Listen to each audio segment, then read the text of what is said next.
গজল গেয়েছি, যেহেতু নবীকে আল্লাহ পাক এই মাসে আগমন করিয়েছিলেন। তো যাই হোক, আরো একটি গজল পরিবেশন করব, একটু মনোযোগ আকর্ষণ করবেন। আর এখানে আমার এই ছোট ছোট ভাইরা বোনেরা, তোমরা এত ছটফট করছো কেন? কি হয়েছে? হ্যাঁ, এই চুপ করে বসো, চিল্লাচিল্লি করো না।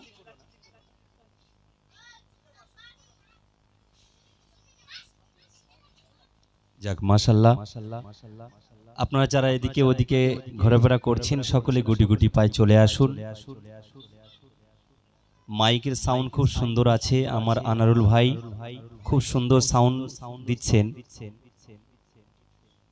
তো আমার নিজে লেখা একেবারে নূতন কালাম। নবীর দেশে কার না যাওয়ার ইচ্ছা হয়? আমাদের সকলের হয়তো, নাকি? হ্যাঁ, নবীর মহব্বতে নবীর রওজা দেখতে ইচ্ছা হয় না? হয়। কবি ছন্দের মাধ্যমে লিখছেন, একটু খেয়াল করে শুনবেন।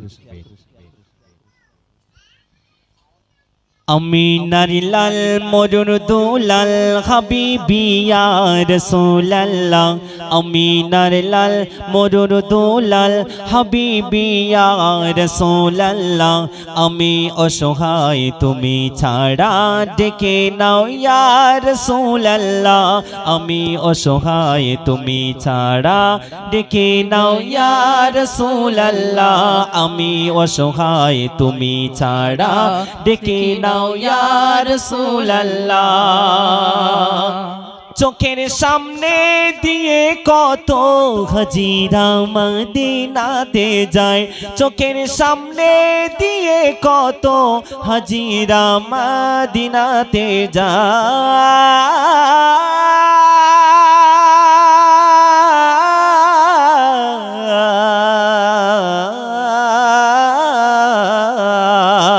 চোখের সামনে দিয়ে কত হাজিরা মদিনাতে যায়, চোখের সামনে দিয়ে কত হাজিরা মদিনাতে যায়।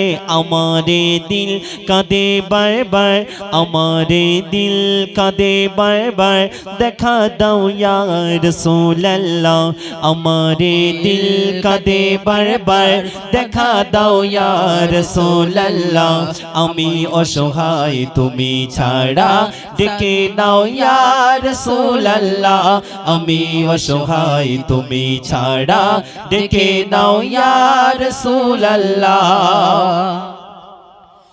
নবীর কদমেরই ধুলি যদি একবার আমি পেতাম, নবীর কদমেরই ধুলি যদি একবার আমি পেতাম, আশিকের এই মনের জ্বালা মিটিত ইয়া রাসূলুল্লাহ, আশিকের এই মনের জ্বালা মিটিত ইয়া রাসূলুল্লাহ, আমি অসহায় তুমি ছাড়া ডেকে নাও ইয়া রাসূলুল্লাহ, আমি অসহায় তুমি ছাড়া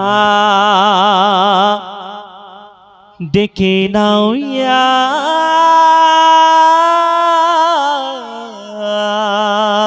রাসূলুল্লাহ। যাই হোক, শুনলেন তো। এখন আপনাদের সম্মুখে আমার বন্ধু একটি নাথিয়া কালাম পরিবেশন করবে, আশা রাখছি ভালো লাগবে।